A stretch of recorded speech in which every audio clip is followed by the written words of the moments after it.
que réussir seul est absolument difficile dans ce monde.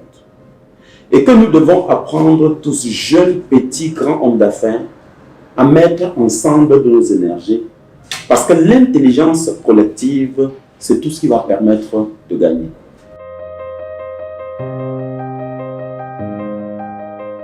Donc, si j'avais beaucoup d'argent, j'aurais fait que mon entreprise ait même 2 à 3 000 associés.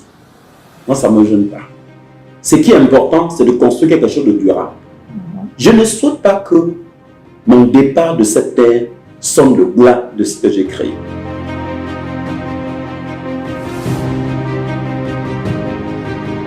Il n'y a que dans le dictionnaire que succès réussit bien avant le travail. Dans la vie réelle, vous bossez, vous travaillez, vous êtes humble, vous êtes endurant et le fruit de votre travail vous donne de l'argent. Et quand vous aurez effectivement travaillé et bien travaillé, vous n'aurez même plus besoin d'argent, mais l'argent va vous courir après.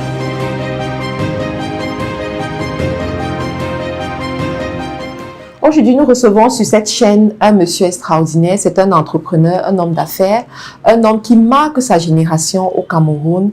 Il s'agit de monsieur Dieudonné Thiès, qui est le DG de Panes Group. Bonjour monsieur Dieudonné. Bonjour Marc. Merci d'avoir accepté notre invitation de passer sur MC Business TV. Merci, le plaisir c'est le mien. Et ça me fait vraiment chaud au cœur d'intervenir, de parler avec l'auditoire pendant cette émission. Alors, vous êtes le DG de Panes Group et au Cameroun et dans la sous-région, on parle beaucoup de ce groupe dans le leadership. Est-ce que vous pouvez nous présenter vos activités, s'il vous plaît? Alors, Panes Group, c'est une entreprise ou un groupe d'entreprises créé dans les années 94. En fait, j'étais étudiant. J'étais encore sur les bancs à l'université. Donc, je me rappelle qu'en 90, j'avais fini mon BTS à l'université de Douala. En fait, c'était encore centre universitaire de Douala. Okay. Et immédiatement, quand je suis sorti chercher l'emploi ce jour-là, j'ai eu 2 emplois le même jour. Wow. Donc, j'ai choisi de continuer là où j'avais fait mon stage académique. Mais j'avais toujours le désir de transmettre. Je sentais que mon destin était vers aider les autres à s'élever. C'est pour ça qu'un beau jour, j'ai fait le concours d'entrée à l'INSET. L'INSET qui est l'école normale. Qui forme les... Justement pour qu'on me forme comme transmetteur, comme enseignant. Okay. Enseignant certifié des lycées. Très bien. Et dans ma perspective, je voyais qu'un enseignant a un peu du temps. Donc j'allais en même temps enseigner, mais en même temps écrire des livres. C'est pour ça que je suis allé à l'INSET. Okay. Il faut dire que quand on arrive à l'INSET, 2 années plus tard, on a la première baisse de salaire du Cameroun. À cette époque-là. Et je me rappelle en 4e année, il y a eu la seconde baisse. Mais avant ça, j'avais déjà des relents d'investisseurs. Parce que ma première boutique volante et ambulante, c'est quand je faisais le cours élémentaire 2. En fait, c'était une boîte de bonbons alcoolisés. J'achetais, je revendais. Okay. Après, c'était le chewing-gum photo, c'est comme ça qu'on appelait à l'époque. J'achetais, je vendais, je gagnais de l'argent. Ce qui me permettait par ailleurs de payer une partie de ma scolarité. Parce qu'il faut dire que je ne suis pas d'une famille qui était très aisée. Okay. Et je me rappelle déjà qu'en 6e, non seulement je payais une partie de ma scolarité, mais je payais aussi celle de 2 cousins. Et c'est comme ça que jusqu'à l'université, j'avais déjà une certaine indépendance. Et je fais d'autres activités. Donc, quand à l'INSET, on fait la seconde baisse de salaire, et que mon salaire que j'allais percevoir à la sortie était inférieur à celui que je percevais il y a 4 ans. C'est-à-dire quand j'avais le BTS. Okay. Je me suis dit, on ne peut pas reculer tant pour sauter si près. Et j'ai dit, autant me lancer directement à ma passion, puisque le président de la République à l'époque avait demandé à chaque fonctionnaire de se créer une plantation. Okay. J'ai dit, mais quelle belle ouverture. Or, la plantation, c'était un symbole. Ça voulait dire créer une autre activité qui ne nuise pas à celle de l'enseignement, mais qui contribue à améliorer les performances du pays. C'est comme ça que j'ai créé ma plantation, qui était donc PANES, et que j'ai lancé. Mais vous allez un peu vite, il faut qu'on puisse comprendre. Oui. Donc, vous avez fait la formation à l'INSEC, vous avez fini votre formation, vous avez commencé à travailler. Comment ça se passe pour que vous vous retrouvez dans PANES? Et vous avez vraiment travaillé en tant qu'enseignant? Je n'ai même pas travaillé. J'ai fini mon BTS, j'ai travaillé. Ok. Et je me rendais compte que le travail m'occupait trop dans le bureau, à tel point que je n'allais pas réaliser ma vision. Ok. C'est comme ça que je rentre à l'INSET, dans le but d'embrasser une filière dans laquelle je transmets effectivement, parce que c'est ma passion, ça a toujours été de donner aux autres. Très bien. Et ça devait en même temps me permettre d'écrire des livres, c'est ce que je vous disais. Donc, à l'époque, vous avez déjà la vision d'écrire. Oui, d'écrire, la vision d'investir, puisque j'étais déjà un petit opérateur économique, même étant à l'école. Moi, j'achetais des livres partout, je vendais à mes camarades de classe, donc j'avais mon petit business. Hein. Très bien. J'ai même été directeur opérationnel d'une entreprise, directeur de communication, pendant que j'étais étudiant. Chose très rare chez nous, hein. Donc je fouillais partout. Et vous voyez, quand j'allais à l'INSET, j'avais un bagage technique suffisant, un BTS. Quand vous arrivez à l'INSET, vous n'avez plus de technique à apprendre à côté de ceux qui viennent de la terminale avec le baccalauréat. Donc j'avais tout le temps. Vous voyez ce que je veux dire? Et ça me dégageait donc ce temps-là pour pouvoir réfléchir, faire mon business. Et quand je me suis rendu compte que la baisse de salaire a été celle que j'ai décrite tout à l'heure, c'est-à-dire que je devais sortir en 5e année, toucher moins d'argent que lorsque j'avais un BTS il y a 5 ans. Et je me suis rendu compte que je ne peux pas me réaliser avec ce niveau de salaire. Et un autre facteur important, c'est que je m'étais même marié en 3e année, étant étudiant. À quel âge, s'il vous plaît? J'avais 24 ans. Donc, en fait, quand je suis tombé sur ma chère moitié, je me suis rendu compte à un moment donné que si je ne prenais pas mes responsabilités, je la perdais. Alors, j'avais déjà fait 7 ans avec elle, je la connaissais assez bien. Ce n'était pas facile au début. Et je me suis dit, gars, si tu dois recommencer, trouver une autre, te mettre à batailler pour que après 7 ans, ce ne sera pas certain. Parce que quand j'étais étudiant, j'avais plus de temps. Et quand j'ai commencé à rêver aux affaires, je me rendais compte que j'aurais moins de temps pour m'occuper de quelqu'un. Or, elle me comprenait déjà, donc j'ai choisi de me marier. Très bien. Et de continuer. Donc, vous voyez, donc, je ne pouvais pas me permettre de m'aventurer dans la vie avec un salaire qui ne me permettrait pas, de réaliser mes rêves, de gérer ma famille, d'aider les gens qui sont autour de moi et d'accompagner des pays. Parce que même quand j'étais étudiant, je vous ai dit, je payais la soirée à certains de mes cousins. C'est pour ça que, donc en 4e année, je me lance dans l'entrepreneuriat. Mais c'était quelque chose de simple. Il y avait 2 éléments qui m'ont motivé. Premier élément, les étudiants de l'école normale et de l'université en général avaient des mémoires à faire. Et ils allaient payer en ville, on faisait des mémoires. Donc, qu'est-ce que j'ai fait? J'avais 650 000 pour créer mon entreprise. Et d'où venaient ces 650 000? Puisque je faisais du business avant. Donc, vous avez épargné? Oui, j'ai épargné. Avec des tontines ou bien juste avec des micros? Vraiment, j'ai juste épargné. Ok. Il faut aussi rappeler que quand j'étais déjà en 4e année, j'étais déjà consultant aussi. Donc, j'ai fait des missions à la Sonara dans un certain nombre d'entreprises et ça m'a permis de consolider mon petit pactole de 650 000 que je voulais mettre dedans. Mais j'avais un autre 650 000 que j'avais gardé à côté comme étant une bouée de sauvetage pour ma famille. Donc, je me disais, si les 650 000 finissent, j'ai quand même de quoi entretenir ma famille en attendant. C'est comme ça que je lance mon entreprise en allant vers un ami qui avait une unité centrale d'ordinateur. Moi, j'ai acheté un photocopieur, une imprimante, l'écran. Et je suis allé vers quelqu'un d'autre qui était très critique et très rigoureux en matière de gestion. Et je lui ai demandé de s'associer à nous et de faire la comptabilité. Parce que voyant un peu comment mon tuteur et ses amis n'avaient pas beaucoup avancé du fait qu'ils n'aimaient pas la critique, ils n'aimaient pas qu'on les contredise, je me suis rendu compte que c'est un des problèmes que nous avons. La pensée unique. Elle n'est pas bonne quand on veut investir. Il faut apprendre à écouter les autres. Il faut apprendre à se soumettre à la critique des autres. C'est pour ça que j'ai préféré qu'il soit partenaire avec moi. Il a donc accepté d'être dans l'entreprise. Donc, on a lancé l'entreprise à 3. Ok. C'est comme ça qu'on commence donc à faire des traitements de texte. Excusez-moi, mais quand vous lancez cette entreprise, je veux vraiment savoir, est-ce que vous avez signé des documents? Parce qu'aujourd'hui, on a souvent ce problème.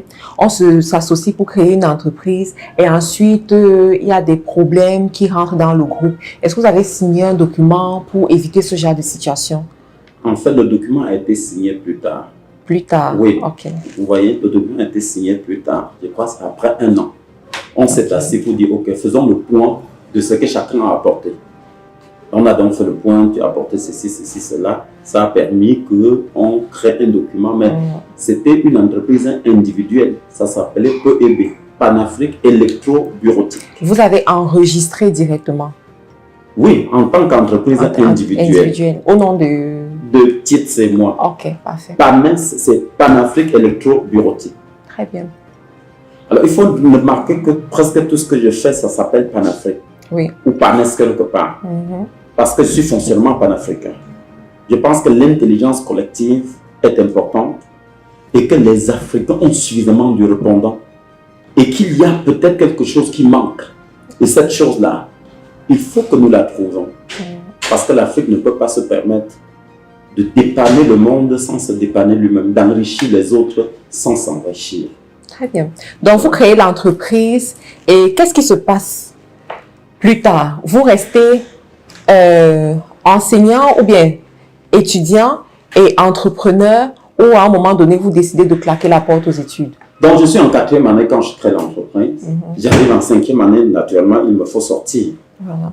Et j'avoue que c'était très compliqué parce que mon directeur, ayant appris que j'avais une entreprise, m'a dit ceci: Monsieur Tietsi, vous avez ambitionné plus que votre part.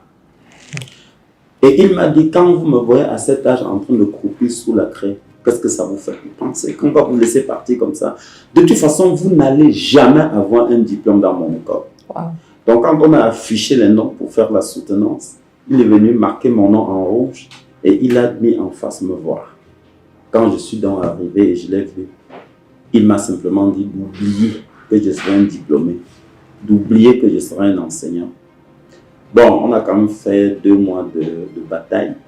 À un moment donné, tous les autres enseignants se sont légués contre lui et il était obligé de me laisser soutenir. Wow. Néanmoins, on m'a dit qu'il aurait accompagné mon dossier à Yaoundé avec un gros rapport pour dire que je suis très peu recommandable. Et c'est comme ça que je fus affecté à Yagua. Je voulais vraiment enseigner. Si j'avais été affecté dans une zone plus proche qui me permettait de contrôler mon business, qui avait déjà 4 employés, je payais il y a 310 000 de salaire. Je ne me payais pas encore. Mes associés ne se payaient pas, mais mes emplois avaient il y a 310 000. De salaire? De salaire. Oh, quitter aller à Yagua pour toucher 92 000. Abandonner ces gens qui m'avaient fait confiance, et mes associés et mes employés, j'avais trouvé que le risque était très élevé et que ce n'était pas honnête. J'avais trouvé que je ne pouvais pas servir mon pays avec beaucoup d'enthousiasme et c'est pour ça que j'ai décidé de retourner, de démissionner de la fonction publique tout simplement et de me lancer corps et âme dans l'entreprise. Sans avoir pris service? J'ai pris service et j'ai expliqué au directeur de ne pas compter sur moi et on s'est bien compris. C'était très courageux. C'est comme ça que plus tard, il s'est battu pour qu'on m'affecte à Loum, à côté. Mais ça c'est arrivé en 1997, je crois bien. Alors que j'étais, non, en 98, alors que j'étais sorti en 96, il était trop tard. Donc, ce que je suis allé faire à Loum, je leur ai offert quelques machines. Parce que quand j'ai regardé les 2 salles de dactylographie, ça ne ressemblait à rien. Donc, j'ai offert quelques éléments et j'ai continué. Bien, donc, c'est comme ça que j'ai mis la fonction publique entre parenthèses, mais j'ai continué à servir mon pays Très bien. Parce que de la petite bureautique que je faisais en 4e année, en 5e année, j'avais constaté autre chose. Comme j'avais été un peu consultant avant, je m'étais rendu compte que les entreprises avaient énormément de problèmes. Et les professeurs d'université qui m'enseignaient avaient des solutions. Sauf que les solutions qu'ils avaient n'étaient pas converties en langage et en solutions applicables aux entreprises. Et comme j'avais été petit homme d'affaires depuis, et comme entre-temps j'avais même travaillé dans une entreprise en étant étudiant, c'était gérer une sorte de cabaret, et j'étais directeur des relations publiques dans cette entreprise, en fait responsable des relations publiques. Je savais donc comment on pouvait traduire les solutions universitaires en outils adaptés aux entreprises. J'ai donc créé cet autre département conseil dans le cabinet qui faisait la bureautique. Et certains de mes professeurs d'université étaient donc mes consultants. Donc, vous êtes placé un peu comme un middleman qui va aider les professeurs à joindre les entreprises. Les entreprises à trouver solution à leurs problèmes. Okay. Voilà comment j'ai engagé et voilà comment on a fait la première migration de l'entreprise qui est passée de Panafrique Électro-Bureautique à PANES, Panafrique Engineering en service. Et ça, c'est en quelle année? Ça, c'est en 1996. Wow. Qui est le nom qui reste aujourd'hui. Voilà, globalement. Très bien. Bien, donc après ça, on est maintenant allé en profondeur dans tout ce qui était prestation de formation. Donc, je faisais du conseil et de la formation. Toujours en compagnie de mes professeurs. Et j'avais pris la résolution de tout écrire. C'est-à-dire que quand j'ai un intervenant, je préfère qu'il me permette de préparer les cours. Ce n'est pas lui qui prépare. Il vient plutôt valider les cours. Et ça me permet donc de lire et d'apprendre en profondeur. C'est pour ça qu'au bout du compte, les gens disent, en fait, ils ne savent même plus de quel profil je suis. Parce qu'entre ce que j'ai appris à l'école, ce que j'ai appris sur le terrain, en écrivant des contenus, et ce que j'ai appris auprès des chefs d'entreprise, en les conseillant, en les coachant, et ce que je suis devenu aujourd'hui, il y a quand même une grande marge. Wow. Mais je crois que c'était vraiment très intelligent de développer cette stratégie où vous copiez tout, vous maîtrisez tout et la personne vient juste transmettre la connaissance.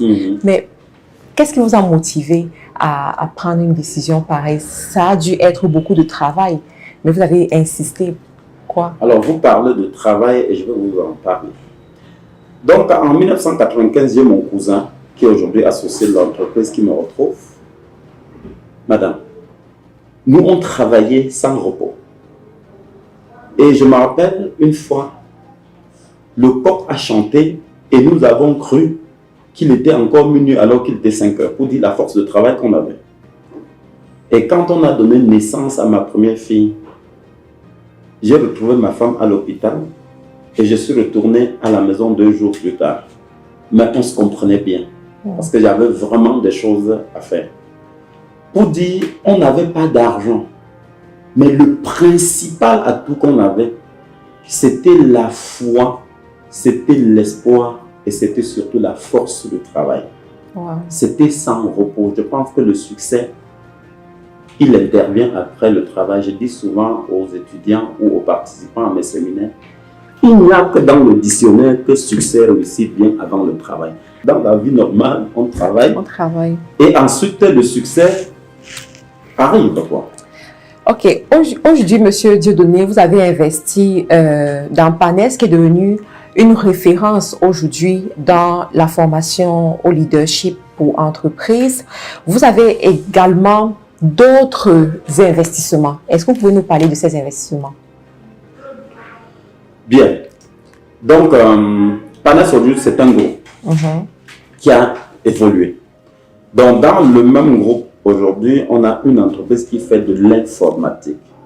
C'est tout ce qui est prestation de matériel, d'infrastructure, de solutions, puisque nous développons aussi des logiciels. Et on a d'ailleurs un logiciel propre à PANES qui est spécialisés dans le domaine des ressources humaines. En dehors de ça, nous avons 2 instituts universitaires, dont l'un à Douala et l'autre à Yaoundé. Non, celui de Yaoundé, ça s'appelle IHTM, et celui de Douala, c'est PIST. Alors, dans quelle optique nous avons créé cela?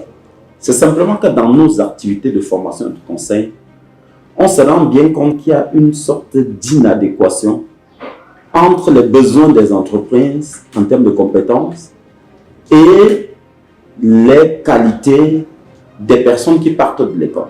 On a une politique et des pratiques éducatives universitaires qui ne sont pas conformes aux besoins de l'université. Enfin, on ne répond pas aux besoins des entreprises. Donc, en créant ces 2 instituts-là, je tiens aujourd'hui à marquer un nouveau départ. Je tiens à démontrer qu'il est possible d'avoir une école de formation supérieure qui est très collée aux besoins de l'entreprise d'aujourd'hui, mais en anticipant aussi pour l'avenir. C'est la raison pour laquelle on est en train de se battre pour que les formations de type BTS, qui sont trop cadrées, d'ici 2 années qu'on n'en fasse plus, et qu'on rentre dans les cycles LMD avec les licences, qui vous donnent une marge de flexibilité pour concevoir des contenus qui s'adaptent aux besoins du marché. Parfait. Ça, c'est la 3e entreprise du groupe. Bon, on a à côté de ça 2 autres structures qui ne sont pas dans le domaine du conseil. Donc, on a une entreprise apparentée qui s'appelle Zati Construction. Très bien. Et qui, justement, ambitionne de devenir une entreprise bâtisseuse. Donc, on est à 10 années d'existence. Ça fait de belles performances. Et on pense que d'ici 3 à 4 années, on pourra être cité parmi les entreprises qui construisent l'Afrique. Très bien. Bon, alors, il faut tout dire. Alors, après Bien sûr, ça, bon, on a quand même aussi autre chose. Oui. Bon, en fait, ça part d'un constat. Je me suis dit, dans le secteur du conseil, ça tient malgré la crise parce qu'on crée de la valeur. Par contre, vous voyez une entreprise comme Zati Construction qui fait de l'achat et de la vente a beaucoup de problèmes de temps en temps. Parce qu'en fait, on n'apporte aucune valeur ajoutée. Vous achetez, vous détaillez, ça peut donner de l'argent, mais c'est extrêmement sensible et c'est pas périn. Et vous ne pouvez pas être fier d'avoir apporté quelque chose. Moi, personnellement, je suis quelqu'un dont la fierté découle de ce qu'il réalise, de ce que je fabrique, de ce que je produis. Je pense que pour moi, c'est plus gratifiant que l'argent. D'ailleurs, moi, j'ai besoin de très peu d'argent pour vivre. Donc, ce n'est pas l'argent qui me fait courir. Ce qui me fait courir, c'est le désir de laisser quelque chose. C'est le désir d'apporter du sourire à quelqu'un en face. Donc, c'est fort de cela que je me suis dit, il faut que je trouve un secteur dans lequel je peux investir, créer de la valeur qui soit à l'abri des fluctuations du marché international. Et je suis donc allé dans l'agriculture. Et depuis 4 années, j'ai mis en place une plantation avec une petite usine à côté qui s'occupe de prendre la noix de coco et de transformer, de tout récupérer. Wow. Je voulais faire une expérience d'agro-industrie en Afrique parce que je ne comprends pas pourquoi l'Afrique a, je pense qu'on a les superficies arables les plus étendues du monde, les plus fertiles également, mais il faut regarder que dans l'agro-industrie, on n'est pas très avancé. Donc j'ai voulu commencer cette petite aventure et ça m'a fait voir beaucoup de choses. Donc de l'autre côté, j'ai une ferme, je fais du porc, je fais du lapin. Et là également, j'ambitionne avec mes associés à la plantation, d'ici 3 années, d'être le plus grand producteur de lapin, parce que c'est une bonne viande. Et je voulais qu'on en arrive à faire des saucissons de lapin dans une petite industrie qu'on aura créée. Pour qu'on puisse démontrer aux jeunes que c'est vraiment possible. Et qu'on puisse léguer quelque chose qui permette à ce jeune-là de ne pas commencer là où nous on a commencé. Donc voilà brièvement présenter le groupe. On a d'autres projets dans la poche, mais il faut déjà que Covid débarrasse le plancher pour nous permettre de réfléchir. Certainement. Alors, Monsieur Dieudonné, quand vous parlez de tout cela, j'ai une question que j'aimerais vraiment vous demander. Ça veut dire que vous êtes un homme très occupé. Vous êtes aussi un père de famille. Oui. Et comment est-ce que vous faites pour gérer l'entrepreneuriat et la vie de famille? Bon, il faut aussi savoir qu'on a une filiale au Gabon et en Côte d'Ivoire Voilà. de Panes. Donc, vous avez une multinationale à gérer. Bon, je n'aime pas dire comme ça parce que j'estime qu'une multinationale doit être plus consistante. C'est pour ça que je ne m'appelle pas président. Les gens ont dit non, c'est PDG. Je dis non. Les PDG, c'est les gens qui ont tellement gagné de l'argent qu'ils ont dépensé. Donc, pour le moment, je suis directeur d'un petit groupe qui va certainement grandir. Très modeste. Et un jour, je deviendrai président quand je verrai que j'ai le mérite d'un président. Wow. Très bien. Voilà. Alors, vous avez demandé comment je parviens à m'organiser. Alors, je vais vous dire quelle est ma conviction et à peu près le secret pas de la réussite, peut-être de l'endurance et de la pérennité. Parce que je sais que beaucoup de gens réussissent beaucoup en 10 années, il y en a qui ont fait 10 fois ce que j'ai fait. Ce n'est pas pour simplifier mon parcours. Je suis nettement plus avancé par rapport à l'endroit où j'étais en 1995. Exactement. Mais ça ne dépend pas d'avoir une grosse tête là-dessus. Donc je voulais dire que l'un des premiers secrets, c'est la confiance en l'autre et le partenariat. Les alliances stratégiques. Vous avez compris que dès le premier jour, quand j'ai créé mon entreprise, je me suis fait associer les gens. Exactement. Et c'est contraire à ce que nos jeunes, nos parents ont l'habitude de faire. Pourquoi? Parce que j'ai vu mon tuteur rester enfermé dans sa boutique, refuser des partenariats. J'ai vu ses amis prendre des partenariats à côté. Et aujourd'hui ou hier, étaient des très grands hommes d'affaires. Et je peux vous dire que M. Foto Victor était l'ami de mon père. Je peux dire que M. Nouchongwen, paix à leur âme, était l'ami de mon tuteur que j'appelle mon père. C'est les amis de mon tuteur. Il me souvient même qu'à un moment donné, certains ont gardé leur argent dans nos coffres forts en passant, quand ils passaient par Bafoussa. Donc ils étaient des très grands amis. Mais ils ont eu très rapidement une politique d'ouverture, d'alliance stratégique, de prise de risque. Bon, ça n'a pas été le cas pour mon tuteur qui était un fils de chef et qui n'avait pas compris que le monde avait changé. Donc quand j'ai commencé mes affaires, je suis parti de lui comme contre-exemple pour dire fais attention. Si tu ne t'ouvres pas à la critique, en prenant des gens qui, comme toi dans l'entreprise, seront capables de te dire que tu fais mal et que tu dois changer, en fait, tu pourras ne pas réussir. Donc, c'est pour cela que moi, la première stratégie, c'est de savoir s'associer pour partager les mêmes défis, les mêmes difficultés, les mêmes craintes et le même succès avec les autres. Ça, c'est le premier élément. Le deuxième élément important, c'est l'ascendance vis-à-vis de l'argent. Il faut être au-dessus de l'argent. L'argent n'est pas l'unique facteur de réussite. C'est un facteur déterminant. Mais il n'est important que parce qu'il sert une cause. Sinon, vous devenez le prisonnier de l'argent. Et l'argent finit par transformer votre propre vie et à vous rendre non fréquentable. Ça, c'est le premier élément. C'est le deuxième élément. Et dès que vous avez cette philosophie, vous comprenez que vous pouvez vous donner une vision de la vie avec une image que vous êtes capable de défendre et d'assumer. Puisqu'à ce moment, vous ne définissez plus votre personnalité en fonction du regard des autres. Quand vous avez votre vision de la réussite, vous vous taillez un type de comportement qui sera en adéquation avec votre réussite. Bien entendu, je n'ai pas dit que vous ne tenez pas compte du regard des autres.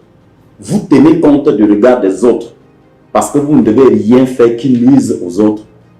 Mais vous ne devez pas être l'image de ce que les autres veulent. Peut-être c'est un peu compliqué, mais c'est être soi-même en intégrant les autres. Tant que l'intégration de ces autres ne nuise pas à votre projet, qui lui-même ne doit nuire à personne. Voilà le deuxième élément important. Alors le troisième élément important, qu'il faut être un rassembleur. Et quand vous êtes un rassembleur, dans une sorte d'alliance stratégique comme celle que j'ai construite au PANES, vous apprenez à être au-dessus des problèmes et à comprendre les problèmes des autres. Mais vous apprenez aussi à céder sur certains points. Parce que ce qui est important pour vous ne l'est pas nécessairement pour l'autre. Et au départ, quand chacun est arrivé dans l'alliance, c'est parce qu'il avait son rêve à réaliser. Donc, ça crache souvent. Pourquoi? Parce qu'il y a une personne qui tient à se réaliser sans tenir compte des autres. Donc, vous devez apprendre à lâcher, à décaler, pour mettre en priorité l'intérêt de quelqu'un qui tient à tout prix à réaliser. Et c'est pour ça que dans le groupe, mon cousin qui m'avait retrouvé en 1995 est lui-même devenu un actionnaire. Et un autre employé, notamment celui qui gère le département formation aujourd'hui, est un actionnaire. Donc vous voyez comment nous on fonctionne à PANES. Je suis donc dans une approche aujourd'hui telle que quand je crée une activité, ceux qui travaillent avec moi dans l'activité, j'en fais également des propriétaires. C'est ainsi que Zati Construction a été construit. C'est ainsi que fonctionne ma plantation. Je ne cours pas derrière les gens en réalité. Parce qu'ils travaillent pour lui, ce n'est pas pour moi qu'ils travaillent. Il est associé à 30 à 40%. Il veille au bon grain et les choses marchent. Donc je pense que nous, les Africains, on doit comprendre que réussir seul est absolument difficile dans ce monde. Et que nous devons apprendre tous, jeunes, petits, grands hommes d'affaires, à mettre ensemble nos énergies. Parce que l'intelligence collective, c'est tout ce qui va permettre de gagner. Et ça, c'est le modèle de PANES. Dans l'école d'ailleurs, les deux universités, je suis en train d'associer 6 collaborateurs qui ont fait près de 15 ans avec nous. Je pense qu'il faut leur marquer une reconnaissance. Et comme je vois en eux des petites tendances à être patron, je veux qu'ils parviennent à réaliser ça à PANES et non d'aller réaliser hors de PANES. Ils ont déjà investi ici. On a travaillé et souffert ensemble. Je pense qu'ils méritent également qu'on partage le fruit ensemble. Donc moi, personnellement, je ne rêve pas d'une entreprise familiale. La famille peut être à l'intérieur si elle mérite. Mais en réalité, c'est une entreprise qui appartient aux Camerounais. Et je souhaite demain que ce soit tous les Africains qui partagent la même vision de faire de l'Afrique un continent qui va retrouver sa gloire de l'Antiquité, avant les années 0. J'aimerais qu'on revienne un peu sur l'actionnariat, votre stratégie de permettre à vos employés de devenir des patrons. Pourquoi est-ce que vous faites ça?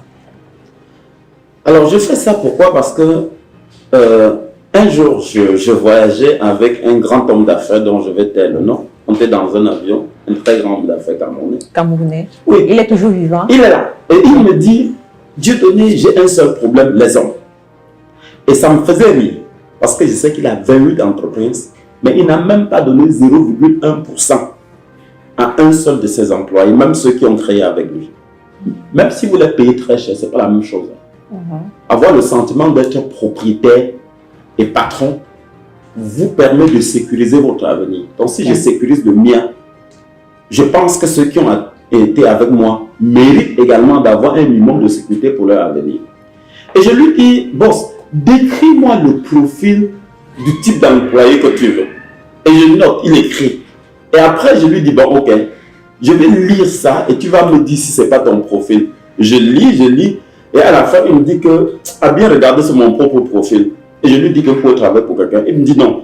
Je dis, mais pourquoi vous voulez que ces gens-là viennent travailler chez vous?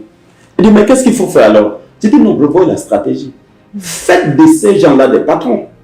Si vous prenez 3 de vos entreprises, vous décidez d'avoir 60%, vous avez la majorité, et 40% vous partagez à tous ces gars qui se sacrifient pour vous, vous allez vous rendre compte que vous aurez signé plus qu'un acte de mariage avec eux. Ils vont signer au conseil, ils vont être capables de vous parler d'égal à égal, et en fin d'année, quand vous avez gagné, ils vont rentrer chez eux avec des dividendes. Ils seront des investisseurs. Et ça va leur permettre de réaliser le 5e niveau de leurs besoins. Tout le monde a un besoin d'accomplissement de soi. Ce n'est pas que de la théorie. Donc, si j'avais beaucoup d'argent, j'aurais fait que mon entreprise ait même 2 à 3 000 associés. Moi, ça ne me gêne pas. Ce qui est important, c'est de construire quelque chose de durable. Je ne souhaite pas que mon départ de cette terre sonne le glas de ce que j'ai créé. Je souhaite que si j'avais à revenir ici, sur cette terre, à me réincarner, j'espère que ça va exister. Je m'amuse un peu, quoi. 300 années plus tard, je souhaite voir quelque chose de grand, la grande tour, la grande multinationale, parce que je pense que les entreprises africaines ont aussi le droit de s'implanter ailleurs. On doit être offensif.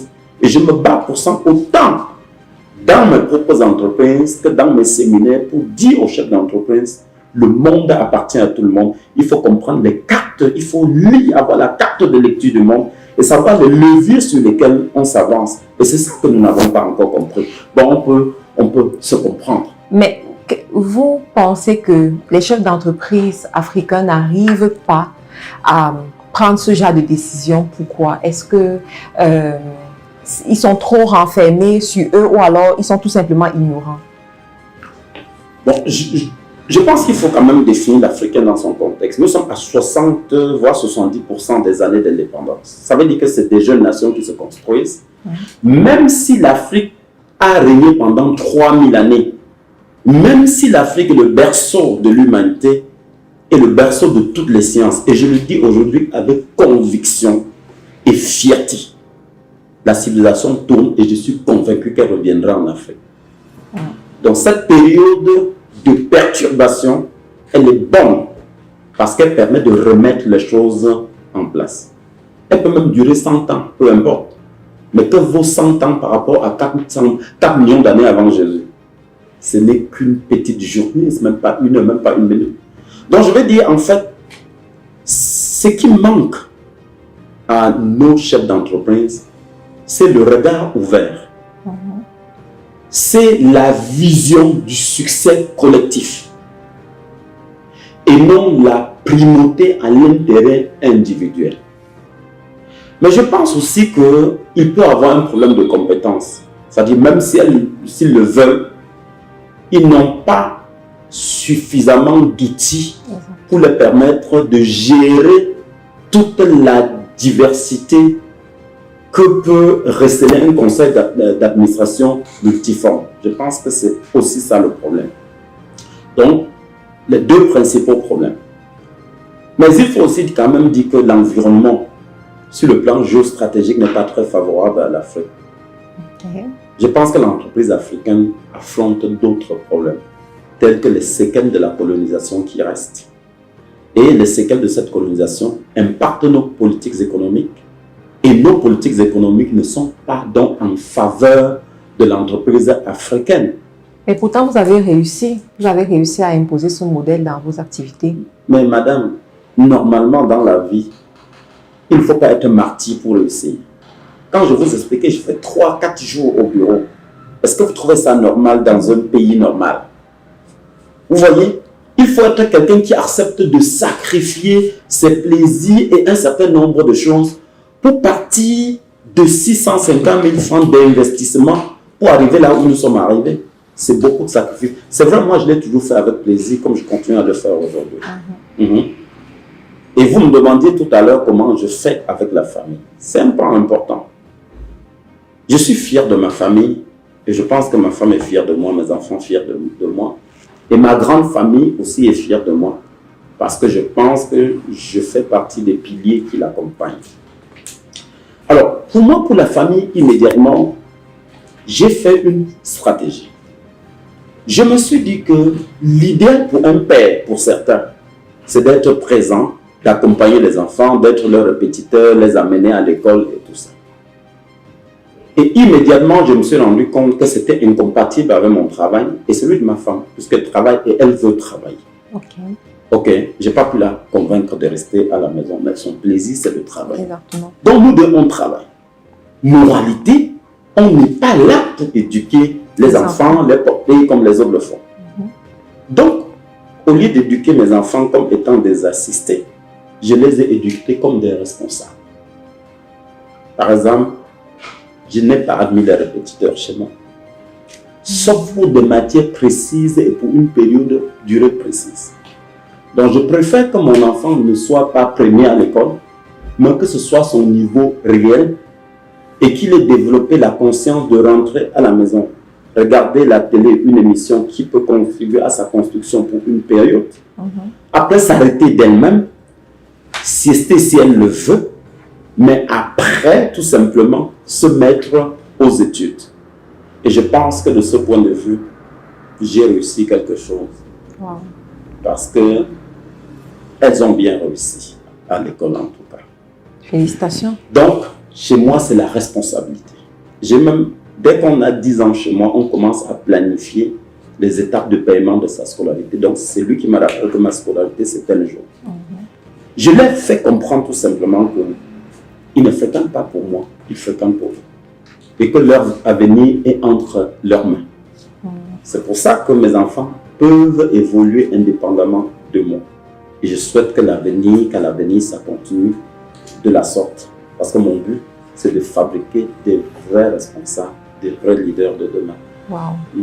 Alors aujourd'hui, vous avez développé un réseau de leaders à travers l'Afrique.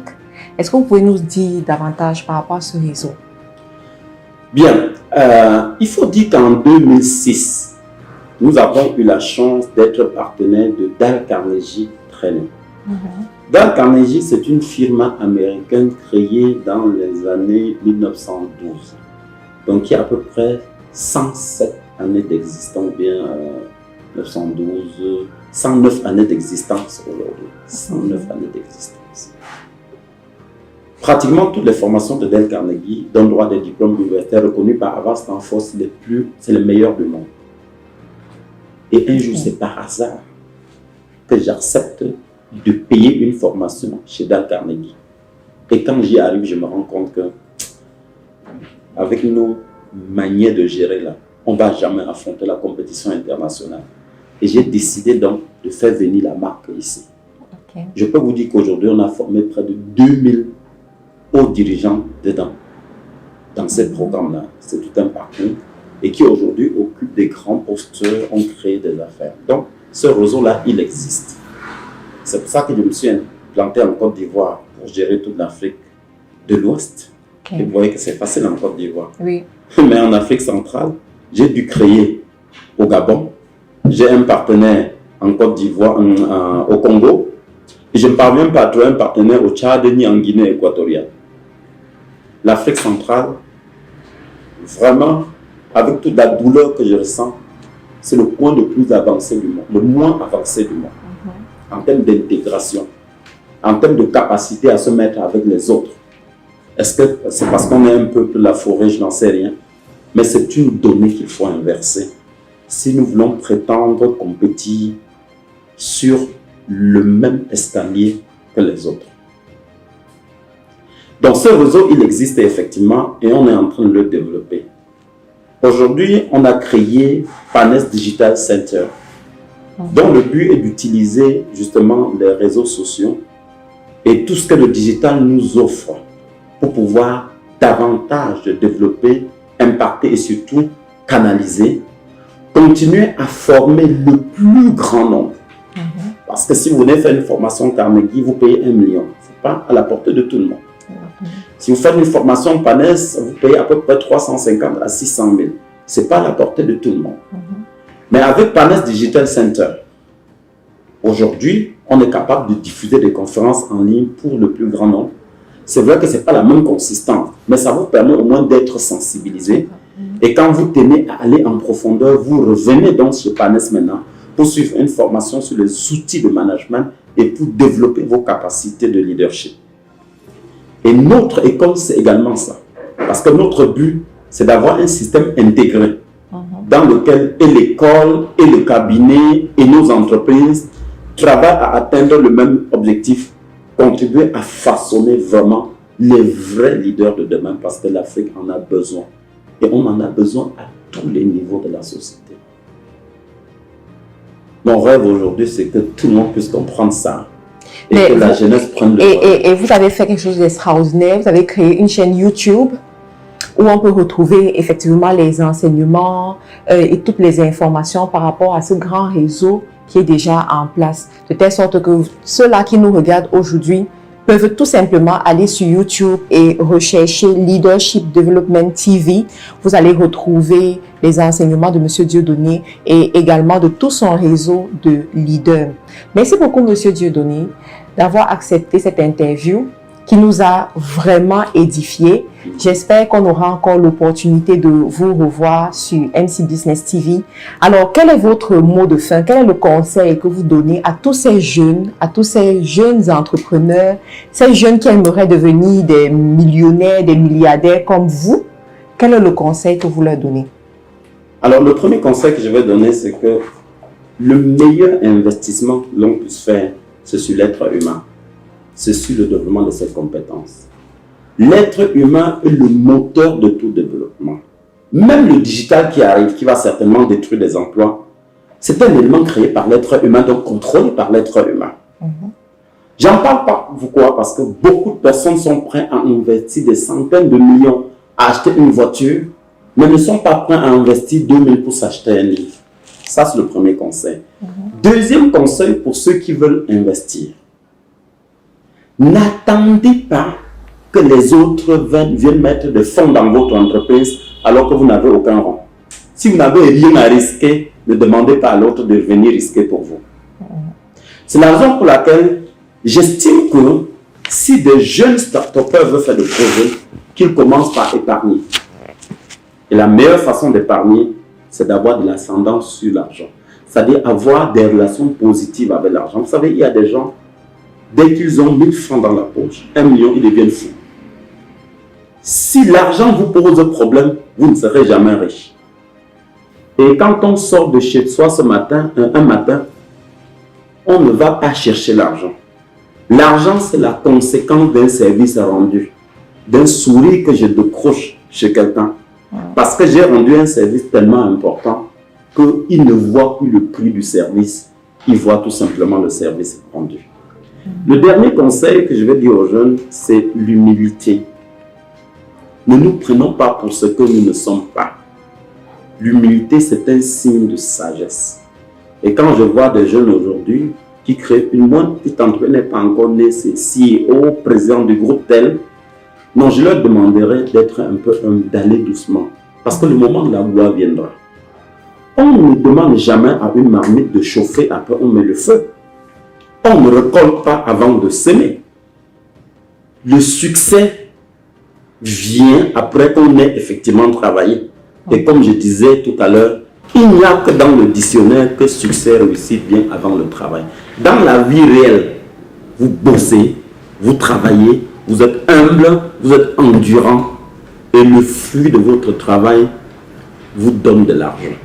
Et quand vous aurez effectivement travaillé et bien travaillé, vous n'aurez même plus besoin d'argent, mais l'argent va vous courir après. Oh.